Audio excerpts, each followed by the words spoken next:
ਜੀ ਸ਼ਾਹ ਜੀ। ਆਪਣੀ ਇੱਕ ਨਜ਼ਮ ਪੇਸ਼ ਕਰ ਰਿਹਾ ਆਪਣੇ ਇੱਕ ਇੰਡੀਅਨ ਦੋਸਤ ਰਾਮੂ ਦੇ ਨਾਂ। ਨਜ਼ਮ ਦਾ ਅਨਵਾਨ ਹੈ ਤੇਰੇ ਮੇਰੇ ਦੁੱਖ ਦੇ ਸਾਂਝੇ। ਤੇਰੇ ਘਰ ਵੀ ਧੀਆਂ ਨੇ ਤੇ ਮੇਰੇ ਘਰ ਵੀ ਧੀਆਂ ਨੇ। ਤੂੰ ਵੀ ਦਾਜ ਬਣਾਣੇ ਨੇ ਤੇ ਮੈਂ ਵੀ ਦਾਜ ਬਣਾਣੇ ਨੇ।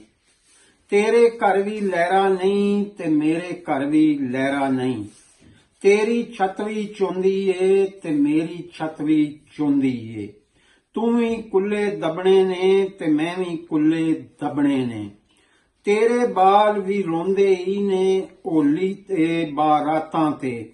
ਮੇਰੇ ਬਾਲ ਵੀ ਰੋਂਦੇ ਹੀ ਨੇ ਈਦਾਂ ਤੇ ਸ਼ਬਰਾਤਾਂ ਤੇ।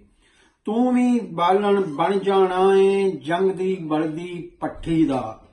ਤੂੰ ਵੀ ਬਾਲਣ ਬਣ ਜਾਣਾ ਏ ਜੰਗ ਦੀ ਬਲਦੀ ਪੱਠੀ ਦਾ। ਮੈਂ ਵੀ ਬਾਲਣ ਬਣ ਜਾਣਾ ਏ ਜੰਗ ਦੀ ਬਲਦੀ ਪੱਠੀ ਦਾ। ਤੇਰੇ ਮੇਰੇ ਲੇਖਾਂ ਦੇ ਵਿੱਚ ਇੰਨੀਆਂ ਆਖਰ ਭੁੱਖਾਂ ਕਿਉਂ ਨੇ।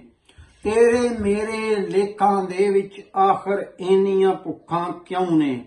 ਤੇਰੀ ਮੇਰੀ ਕਿਸਮਤ ਦੇ ਵਿੱਚ ਆਖਰ ਕਾਤਲ ਰੁੱਤਾਂ ਕਿਉਂ ਨੇ। ਤੇਰੇ ਮੇਰੇ ਵੱਡਿਆਂ ਨੂੰ ਹੁਣ ਕਦੋਂ ਸਿਆਣਪ ਆਵੇਗੀ। ਤੇਰੇ ਮੇਰੇ ਵੱਡਿਆਂ ਨੂੰ ਹੁਣ ਕਦੋਂ ਸਿਆਣਪ ਆਵੇਗੀ। ਸਿੰਘ ਫਸਾਇਆ ਸੱਡਿਆਂ ਨੂੰ ਹੁਣ ਕਦੋਂ ਸਿਆਣਪ ਆਵੇਗੀ। ਰਾਸ਼ੀ ਪੁਲਸਾਂ ਤੇ ਪਟਵਾਰੀ ਤੇਰੇ ਮੇਰੇ ਮਸਲੇ ਨੇ। ਰਾਸ਼ੀ ਪੁਲਸਾਂ ਤੇ ਪਟਵਾਰੀ ਤੇਰੇ ਮੇਰੇ ਮਸਲੇ ਨੇ। ਥਾਂ ਥਾਂ ਭੁੱਖਾਂ ਤੇ ਬਿਮਾਰੀ ਤੇਰੇ ਮੇਰੇ ਮਸਲੇ ਨੇ। ਅਮਨਾ ਤੇ ਖੁਸ਼ਹਾਲੀ ਦੇ ਦੱਸ ਕਿਸ ਦਿਨ ਜਸ਼ਨ ਮਨਾਵਾਂਗੇ।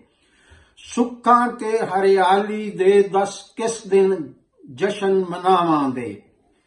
ਰਾਸ਼ੀ ਪੁਲਸਾਂ ਤੇ ਪਟਵਾਰੀ ਤੇਰੇ ਮੇਰੇ ਮਸਲੇ ਨੇ। ਥਾਂ ਥਾਂ ਭੁੱਖਾਂ ਤੇ ਬਿਮਾਰੀ ਤੇਰੇ ਮੇਰੇ ਮਸਲੇ ਨੇ।